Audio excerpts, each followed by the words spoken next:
안녕하세요. 나만의 개인 맞춤 법무사 김영용 법무사입니다. 이번 시간에도 제가 최근에 서울 해성법원에서 개인회생 신청을 해서 인가결정까지 받아들인 한 분의 사례를 가지고 개인회생을 신청하실 때 첫 번째 요건이 되는 게 내 자신의 소득이 있어야 된다는 거죠. 근데 아직 직장이 없으신데 급하게 아르바이트를 구하고 개인회생 신청이 가능한지 그 직장 부분에 대해서 설명을 드리려고 합니다.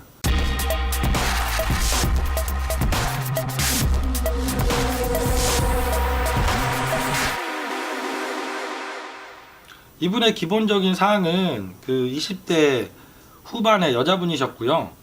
상담 전화 오셨을 때는 아직 직장을 구하지 못하고 계신 상태셨습니다. 근데 이제 카드가 당장 이번 달부터 연체가 되는 다급한 상황에서 이제 인터넷 보시고 전화를 주셨는데요. 저희가 개인회생을 신청하실 때 기본적인 요건이 되는 것 첫 번째가 직장이 있어야 된다는 겁니다. 자영업을 하셔도 되고, 그래서 내 자신의 소득이 있어야 된다는 거죠. 근데 이렇게 이제 현재 내가 직장이 없으신 경우에 급하게 이제 아르바이트라든가 일용직이라도 구해서 당연히 신청하시는 건 가능합니다. 그래서 이분도 제가 아직 현재 무직이시면 가능한 아르바이트를 좀 구해 보시고 간단한 소득 자료를 우선 첨부해서 신청이 가능하다. 그래서 준비를 해주셨고, 그래서 아르바이트 자리에서 사장님한테 부탁해서 재직증명서 받으셨고, 그리고 저희가 소득 증명서라는 법원 양식에 간단하게 작성을 해서 우선 접수를 했던 사건입니다. 채무 금액은 크지 않으셨는데 이분 같은 경우는 금액이 2천만원 조금이 상회하는 정도였고요. 한 달 변제금을 19만원 정도로 신청을 해서 원금의 32% 정도로 해서 인가결정을 받으셨던 분입니다. 아무래도 아르바이트를 구하셨기 때문에 소득이 큰 직장은 아니셨죠.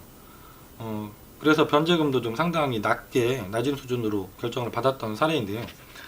처음에 들어갈 때 저희가 아까 말씀드린 것처럼 재직증명서하고 그냥 법원에서 만들어주신 소득 증명서라는 양식이 있습니다. 내가 얼마 정도의 매달 소득이 어느 직장 다니면서 있다라는 걸 본인께서 그냥 작성을 하시는 겁니다. 이렇게 해서도 신청이 충분히 가능하시고요. 이렇게 신청을 하면 다만 법원에서는 당연히 소득자료 부분이 많이 부족하기 때문에 보정을 많이 내십니다. 그래서 이분 같은 경우도 법원에서 1차 보정이 나왔던 내용을 잠깐 보여드리면 급여 소득에 대한 소명이 부족하니까 최근까지 급여가 입금된 통장 내역을 제출해달라.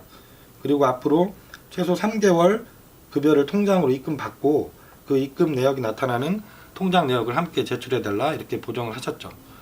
그리고 그 밑에 특이하게 가끔 이런 것도 같이 나오시거든요. 직장을 만들었는지 이걸 확인하시려고 하는 겁니다. 그래서 휴대전화 통화 내역을 최근 6개월치를 제출을 해달라고 같이 보정을 하셨어요. 내가 직장이 예를 들어서 강남인데 휴대전화 통화 내역을 조회했더니 엉뚱한 지역에서 주로 통화가 이루어졌다, 낮 시간에, 근무 시간에, 그러면 이거는 직장을 만들었구나 라고 생각하실 수 있는 거죠. 개인회생을 신청하시면서 이게 잘못된 사무실과 상담을 잘못하시거나 본인께서 잘못 아시고 직장을 만들어서 해도 된다라고 이렇게 진행하시는 경우들도 있는 것 같습니다. 그리고 실제로 그런 사례들이 있어서 언론에도 막 보도가 되고 그 직장을 허위로 만들어서 소득을 속여가지고 신청하시다가 발각이 되어서 처벌까지도 가는 경우들도 있었죠. 이런 것들은 조심을 하셔야 되는 부분이고요. 그래서 법원에서는 이렇게 급여에 대한 통장 입금 내역뿐만 아니라 내가 정말로 그 지역에서 근무를 하고 있는지 확인할 수 있도록 휴대전화 통화 내역까지도 요구하시는 경우들이 있으니까 이런 부분을 서류를 만들어서 진행하고 이런 것들은 절대로 하시면 안 되는 사항입니다.